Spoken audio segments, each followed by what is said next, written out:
Our purpose at We is to change the dismal statistics of our people, particularly Māori and Pasifika people. We do this through helping small and medium-sized businesses to thrive. Our businesses need our help. So many have felt the pressures of lockdown and are facing challenges that they've never faced before. Challenges that are impacting their livelihoods. That is why we're bringing you this series, to share stories of the people behind our businesses, their successes, their failures, their challenges, and their triumphs. If you are already in business, we hope you will be inspired. Perhaps someone will share one piece of gold that makes a difference in your business. If you've been thinking about starting a business, we hope that you will be motivated to start your own business venture. We hope that by sharing these stories, we can help small businesses on the road to recovery all across New Zealand, Australia, and the Pacific. So grab your cup of tea and whakarongo mai. Kia ora te whānau nau mai, haere mai. Welcome to our cup of tea. Today, and now you'll know because it's November, a lot of our men are sporting Mo's at the moment for Movember, and that is what JT is doing today too. So I'm probably going to take the piss out of him a little bit, and that's okay because we're good mates, but we'd like to welcome today JT from Consegna. Welcome, JT. Kia ora, thank you. Yes, it is a slightly, 1 week old excuse for a moustache, and my wife is as unhappy as I am right now because it's getting a little itchy, but it's for a great cause. So we've noticed a lot of, I suppose, focus on mental health, certainly within our business as well. We really want to help everyone, and getting some money behind that is what it's about, not the opportunity for you to take the mick, but that's okay. It is a great cause, and I'm 100% supportive. And in fact, send me the link to your page, right, and I'll make a donation as well. You're on. Thanks, Wendy. So, JT, tell us a little bit about yourself, where you're from, and then tell us a bit about what Consegna is. Great. Listen, I really think what you guys are doing, yourself, Wendy, and Ali, is fantastic. It's a great cause, helping educate people, and keen to share my story humbly. And if there's any questions on it afterwards, I'm happy to take those. So I grew up in Victoria on the Murray River a long time ago. From an Indigenous perspective, that's the Waveroo area. And I also have, through my family and my brother-in-law, ties to North Stradbroke Island as well, from an Aboriginal perspective. So I think helping support Indigenous and Maori and Pacifica communities, as we are working with yourself, is something that I'm certainly passionate about. I spent just over 20 years in Australia, then I moved to London. After university, I got into information science, information technology, worked from a practical perspective, mainly in delivery and physical implementation, and moved to London, where I met some fantastic people, including my now beautiful wife. I was in London for 10 years, and I worked for pharmaceuticals companies, investment banks, high-end retail companies like Ralph Lauren, and basically, in my opinion, grabbed a myriad of experience in 10 years that I probably wouldn't be able to attain here in New Zealand or in Australia. So really focusing on practical delivery, taking a lot of risks, and working as a consultant and a contractor, and then bringing that experience back to Australia for 3 years, and the 10 years that I've been in Aotearoa now, and have a Kiwi passport, and very proud to call it home.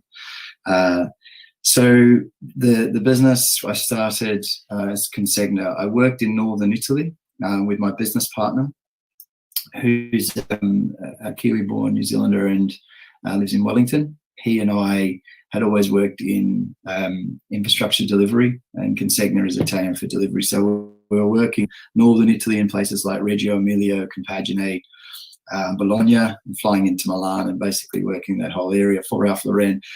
Awesome experience. And when we were trying to come up with a name for the company, like all technologists or techies, we had all these kind of quirky acronyms.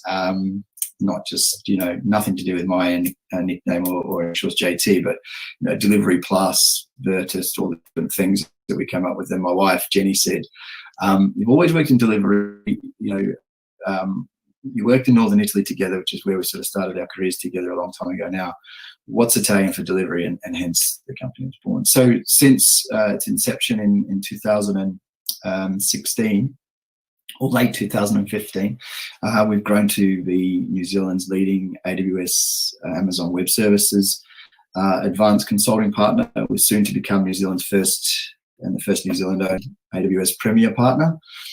I'm super proud of what we're doing and how we're helping a number of organizations, government departments, small, medium businesses, enterprise customers and startups leverage the powers of AWS purely, if I'm honest, purely for the benefit that it brings to the community and for our people. And we've done so much with government departments such as Orangitan Mariki, those that I can talk about, the IRD, Department of Conservation, who are a huge advocate and a fantastic supporter of Amazon Web Services.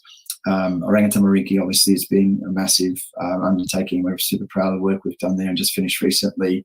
And the universities, University of Auckland, the Wellington ICT Grad School, and there's some other work in play for more focus there. Why I love it and why I love what we do is because it's now through the technological advancements of Amazon Web Services, we're able to make a huge difference for our people, the community, and New Zealand as a whole. So. I suddenly don't feel worthy that we're working with you after hearing all those big names and all of the things that you've done.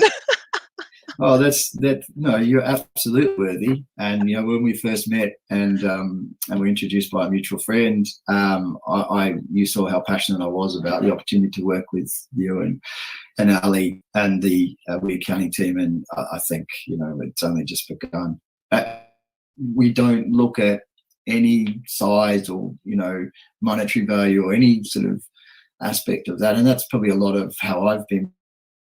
Everyone the same, treat people how you want to be treated, and I just live by that in business. And I meet more and more meeting people that are super high flying execs, etc. Be they venture capitalists or private equity firms or whomever, and just stick to that. And so we're thankfully that actually has made a difference, because the journey you're on now and where you'll go will evolve and will maintain that sort of ethos of how we work. I think that's the difference working with us. Yeah. And I'll just congratulate you again too. We were recently invited to the awards with you, and how fitting for you to win the Collaboration Award, can I just say? You're good at this. Absolutely. And you saw me, and I'm a competitive person. I played a lot of cricket and a little bit of rugby and a lot of Aussie rules when I was growing up, and all sorts of sports. And I don't like coming second. I like having an opportunity to succeed. I appreciate you do come second. I always congratulate the winner. But after, I think we were up for 5 awards and came second in all of those. And the one that I really sincerely was focused on was one that showed how we work with other partners, because often in business there's this, and I don't think it's just in New Zealand, I think it's a global thing. There's this perception that, we work together, we work well together, but then when push comes to shove, it's more of a push or a shove than a collaboration. And we're proud of that collaborative partnership we've got with Unique and the Aportio team, and having that as well as to partner with our clients and yourself around the digital human work we're doing with you and Ali and the We Accounting team. That's what we want to be up there getting those pieces of glass or those awards. It's because it's about the outcomes we're getting with the technology, working together for our people and our companies and their companies. And the best thing about it is the actions are now speaking louder than words. So that the awards are speaking for themselves as to how we're actually, and if that sets us apart from everyone else, that's a fantastic way to continue. So thanks, it was great to have you there. Oh, we were stoked that we could come. It was a really awesome evening. I can't believe how many people are there, but that's a whole nother story. Yeah, it is. Yeah, it's getting bigger and bigger, and yeah, again, I love it that it's now becoming more about customer and people outcomes more than how much of something someone sold, which, you know, we can read about that. It's probably not as exciting as to what you do with the technology and helping people in the business. So yeah, that's cool. Well, technology is so important, and that COVID has really shown us as well is how it can really help communities, small businesses, the impact that it can make. So I'm assuming that your space is going to get even busier than it probably already is. Yeah, I think it is. Yeah, it 100% is. And thankfully, as a business owner, you know, talking about little sound bites that I'd like, if I ever get a chance to message to other people, it's about stick to your focus, stick to what you believe in. You know, stick to your core values, as I said, about treating people as you want to be treated, but also stick to what at the time might not have been the shiniest and most you know, sexy or commercially lucrative vehicle, but sticking to that and focusing purely on Amazon Web Services has now propelled us into an area where we're getting busier and busier because you know, we believe we backed the right partner, and then that through that partnership is giving us more access to funding programs and to specialization, enablement, to training and enablement for training our customers, teams, etc. I mean, you've seen it, you know, at an introductory level with what we've done with the We Accounting team, and just being able to leverage that. So I suppose the busyness is come and the focus has come on the back of a true belief in what we're doing, but it's absolutely propelling itself forward. And we can talk about a number of things, and I know you'll pick up on things, which is great. But on the back of COVID, and you and I clicked on this, I believe, when we had a chat, and you've always got to look at the positive. And I know it's absolutely been a tumultuous time for a number of people, not just here in New Zealand, but certainly in Victoria, where I come from, and other parts of Australia. And let's not forget friends in the Pacifico who obviously have been nervous about it all as well, in Pacific Islands communities, as well as up into all of the other Northern Hemisphere cities and countries which are still struggling with it. But on the back of that atrocity and as I say, all of the hardship, technology is something that's helping us. I mean, we're getting more used to seeing ourselves and trying to ignore ourselves and focus on people, and only seeing a certain amount of a person for a dialogue, and getting Zoom fatigue, or, you know, Chime fatigue, or whatever video conference you're using, and making sure you have breaks and not just sit down at your desk for 15 hours, getting out for a walk and making more time for yourself. But I think on the back of the adoption of better technology for collaboration and outcomes, there are some true positives, and one of them is perhaps moving faster with technology and innovation, and really embracing it and not pushing it to one side because it doesn't matter, I don't have to worry about that. It's not going to be something I need to get behind because I can work in another way. So that's a real positive, and I think that's caused a lot more uptake from the space that we're in, if that makes sense. Do you know what I mean? Yeah, I totally agree. And but you're right, though. I think we have had to adapt very quickly to these Zoom sessions. And I can't remember if I was talking to you about it, but I know pre-COVID, a lot of our Māori and Pacifica people wanted to meet kanohi ki te kanohi, so face to face. Now it's become more, yeah, and now it's more acceptable for us to meet via Zoom or online. Not to say that we don't want to still meet face to face, but it's become the norm. But you're right, we are getting Zoom fatigue, and we're trying to adapt to what this new way of working looks like. You know, and even We Accounting, you know, we're looking at going remotely, and, you know, some of the stuff that we're also doing with technology, which is like way different to what a lot of other accounting firms are doing. So it's giving people a bit of permission, I think, even to try new things out and think a little bit differently, how technology can really help to continue to maintain a great customer service or even make it better, So it's not taking away from, like you said, all of your values, the things that matter, and delivering good customer service. But actually, how can it be even better? And how can I deliver better? And how can I make a bigger impact on the people that I'm serving, not to take away? Yeah, I agree. And I think if you have balance, if we're lucky enough, and we are, let's face it, we're fortunate enough that, we can have a balance now. But for us, it's not a default that you have to just use video. I think, look, let's be honest, through that whole period, and who's to say it won't come back around?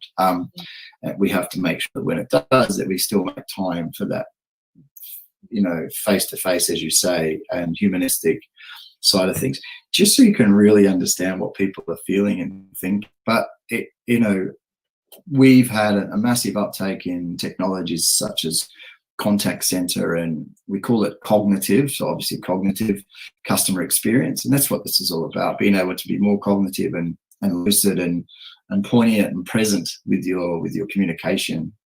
You can do so much through video, and having the balance is key.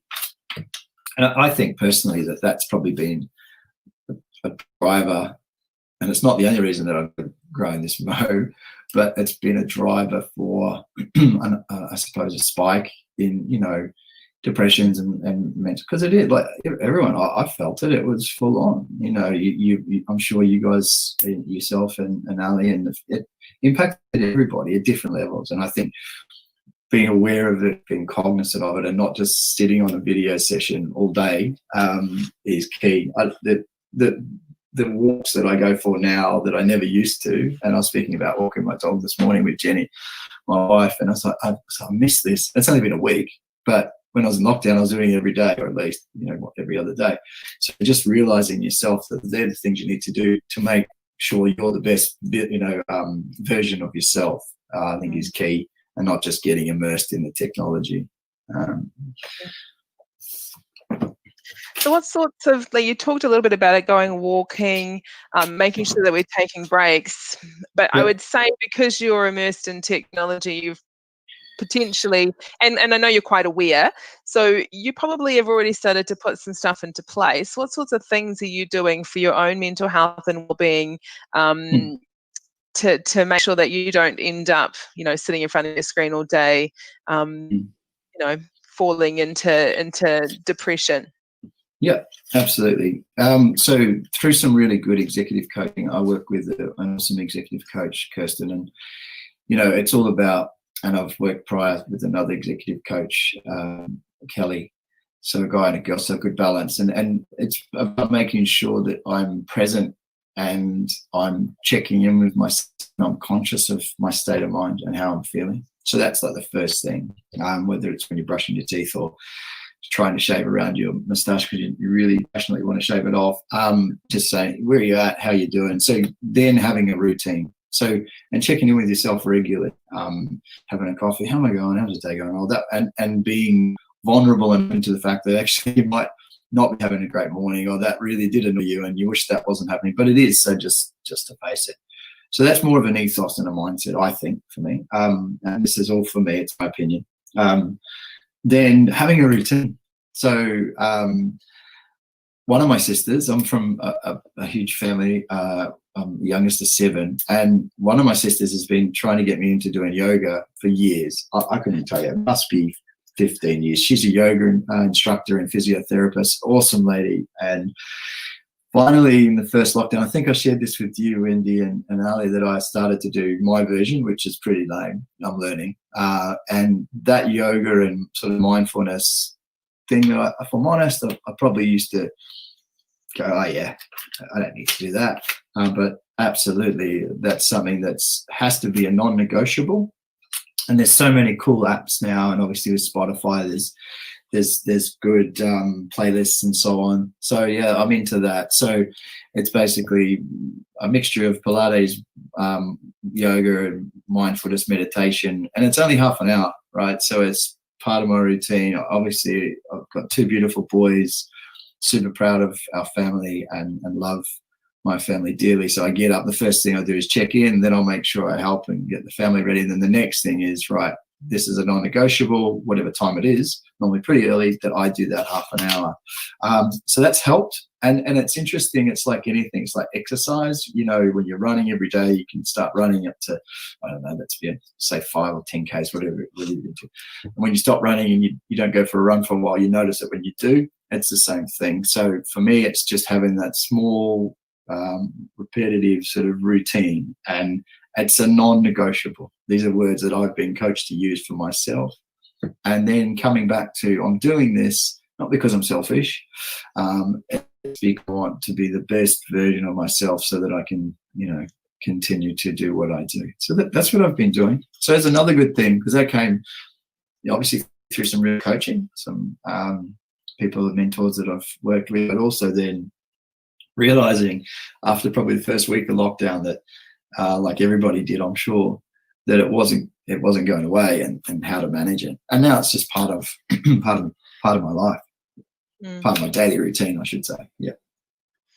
Well, we've been teaching our team about, it becoming your identity. So going beyond just a habit to reach a goal, but actually to form part of who you are. So that's non-negotiable. Jade, one who gets up in the morning, helps with the family, takes care of themselves, helps with their family, and then I exercise or I do my mindfulness, and that's who I am as a person. Yeah, I agree. And again, I think a lot of people, and I was guilty of it, you think, that surely there's other things you need to be doing, or who am I serving best? Am I serving someone else? Rather than, well, if you're serving yourself first and helping yourself be on point, then the rest of your day and week, etc., is going to be, a much better experience for everybody, you people around you as well. So yeah, I think it's important. Yeah. Well, like you said, the best version of yourself. Let's talk quickly a little bit about your coaching, because Sure. I think that is really important. A lot of business owners don't have business coaches or executive coaches or mentors. Some do, and a lot actually that I've spoken to do. But what was one of the reasons that you decided to get a coach in the first place? Like, at what point do you go, oh, actually, I think I need someone to help me out here? Or like, what was going through your mind, and what made you make that decision? Yeah, look, I'll be pretty open and quite vulnerable on this one, because I think it's really important for people to know. I think the two reasons you go into a coaching engagement is because you want to develop your skills. You feel like you've reached the ceiling, and whatever you learn at school or university or your life experiences, you want to progress. And I always, when I went in, I wanted to focus on more emotional IQ, so EIQ or EQ as it's shortened, and also whilst I'm still trying to develop my IQ in every area, and certainly studying and continuing to be across the products and services and all the work we do technically, as well as other things that I'm learning through the business, through having the role that I have and owning the business. So that was partly it, but I think that the real trigger point was when the stress and the stress management and the balance between how I was maintaining my own health and the tools and what I had in my tool bag, if you will, weren't allowing me to manage it. So it was more of I'm going to coaching because it's more for therapy, and it'll be 20% therapy and 80% coaching. And thankfully it's a bit more balanced. I'd say it's probably 95. I'm not going to lie. It's probably, because there's always things in everyone's life that you want to get some counseling or some, have a good conversation, say, why am I feeling like this? And why did that make me, and why did I choose to do that? And I think that's the balance. So to answer your question, I went to get the coaching because I realized that the stress that I was putting on myself, and trust me, a lot of it was that, I needed to understand why and how I was doing that. I need to work with someone that could help me do that. And I did, through Kelly, and then, working through some of the executive coaching tools or frameworks or approaches, like how to give feedback and how to listen better and not just to take over conversations and all of those things, and being able to manage my position in a conversation at whatever level. And I still maintain monthly one-on-ones with everyone in the business. We're getting close to 40 people now. It might just be a check-in conversation. There'll be a one-on-one with JT, and I don't want that to be a weird sort of meeting with the MD or the CEO. I just want to be like, cool, I know I've got half an hour with JT and we can talk about anything, and I'll always say, is there anything you need? My job is to serve the team and to make sure that everyone's being supported. But then it was like, well, what am I doing for myself? So you take a lot on, and then all of a sudden you're managing quite a few other people's challenges and opportunities for development, problems, etc. So went into that for that reason. Probably it's got to be 3 years ago.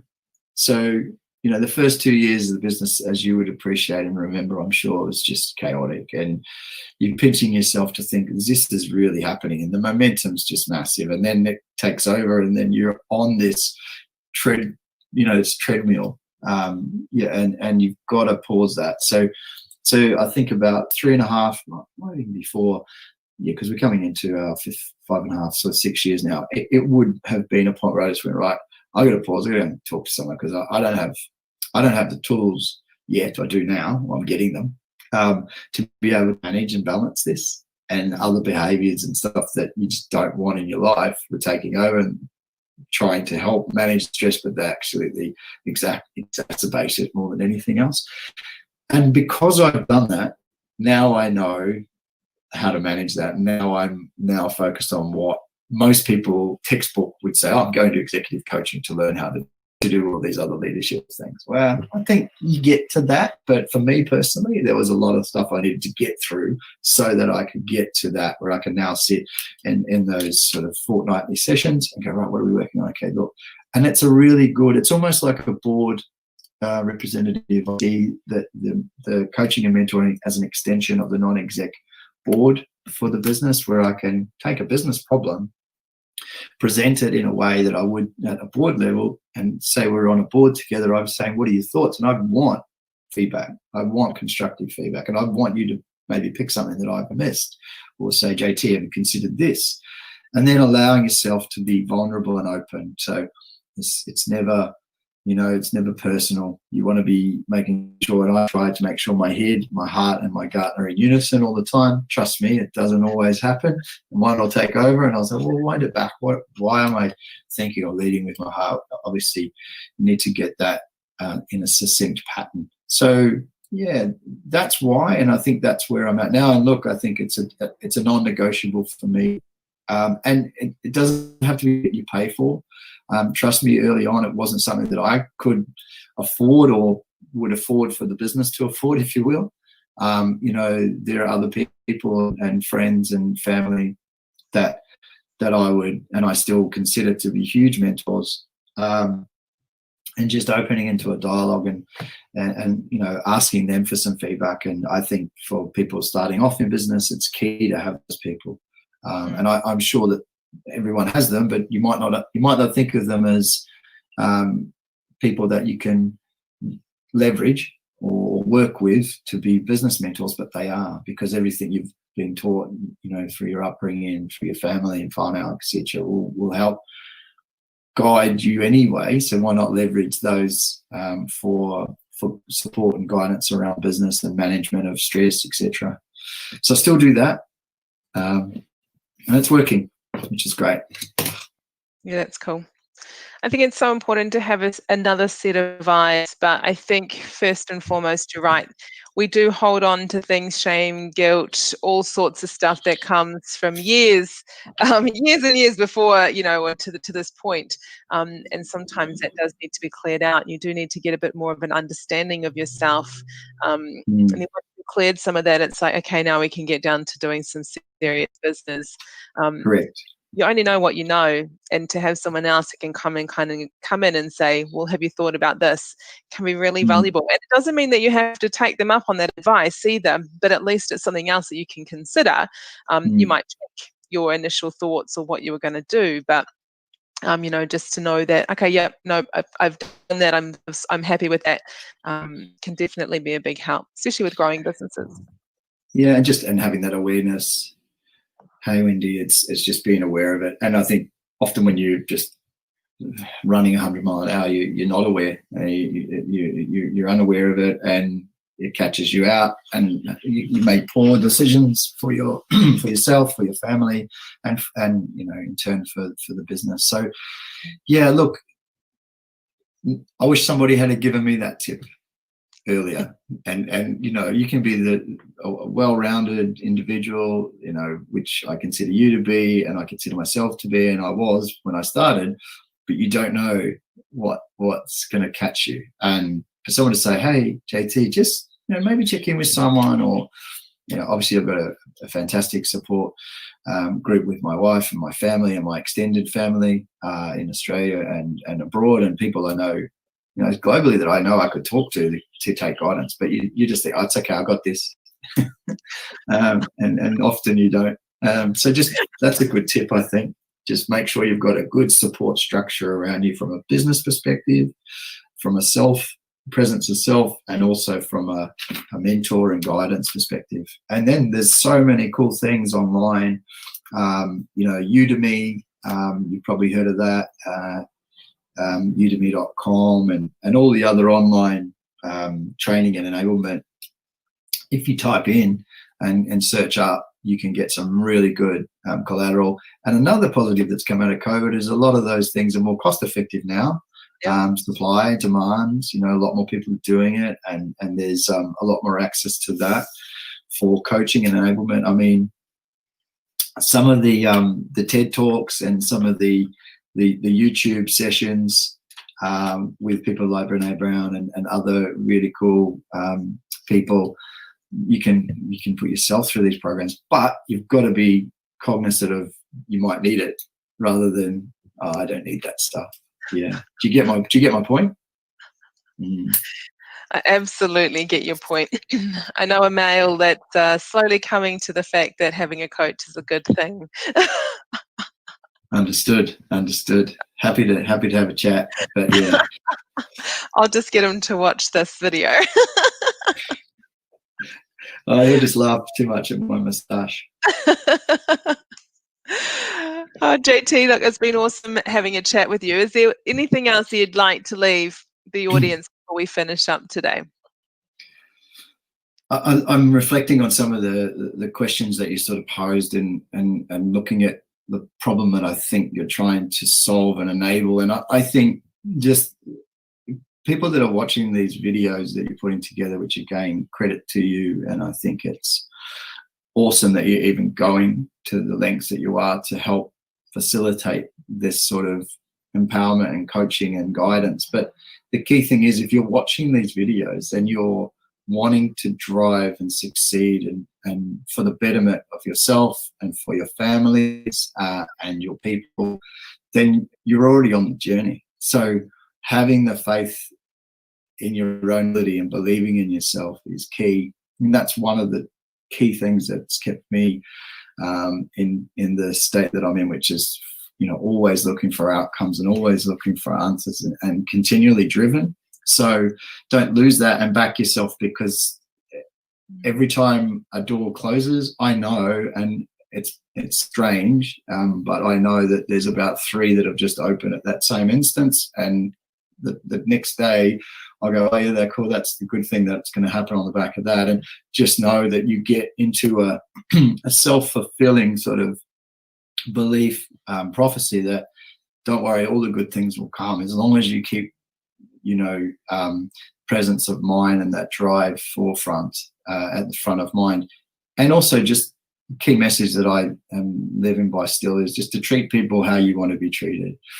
And even if it's a negative experience, that if you reply to that in a positive way, because you don't know what people are going through, you don't know what customers or businesses or associates are going through, just to treat people how you want to be treated and to continue to drive and believe in yourself and get a really good support network around you, including partnerships like we're building, because obviously that's what we all need. There's some key messages, and I think, to overcome any obstacle, if you have those things front of mind, then you always be able to solution and work through. Yeah, so true. Some really, really good advice there. JT, it's been awesome having a korero with you. And I told you sometimes I don't actually ask very many, if any, of those questions. And that's because the conversation was already riveting and we spoke about some things that are really, really important, particularly for what we're going through at the moment. So just once again, thank you so much, not only for today, but also the partnership that we have. I'm looking forward to sharing some of the really cool stuff that we're doing, because it's going to be game changing, I feel. Yeah, I agree, and I thank you once again. I hope there was some useful sound bites within this, and I look forward to seeing what you put together. And I'll continue to support both you, Ali, and the team. And yeah, I'm excited too. You know that we can't wait. Okay, well, thanks so much. It's all right. Thank you, Mati Wafano. So I will see you. That's us for this week. I'll see you again on Monday at 8 p.m.